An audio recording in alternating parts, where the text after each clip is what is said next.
4 లక్షణాలు కలిగిన వాడు ప్రపంచంలో ఏ పనిలోనూ ఓడిపోడు అన్నాడు. అందుకోసం అన్ని పనులు అవుతాయి అన్నారు. ఏమిటా 4 లక్షణాలు?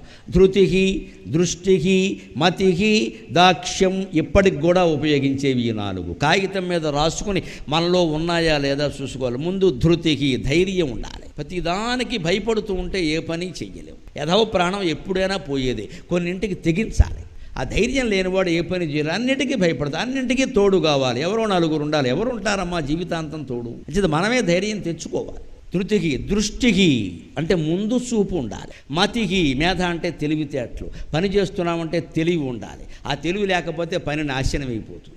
లేకపోతే మందకొడి మనుషులం అయిపోతాం ఖచ్చితంగా. తెలివితేటలతో ఆలోచించాలి. దాక్ష్యం అంటే సమర్థత. అసమర్థుడైన వాడు ఎప్పుడూ ఏ కార్యాన్ని సాధించలేడు. ధృతికి, దృష్టికి, మతికి, దాక్ష్యం. ఈ 4 లక్షణాలు ఉంటే హనుమంతుళ్ళ మనం కూడా పనులు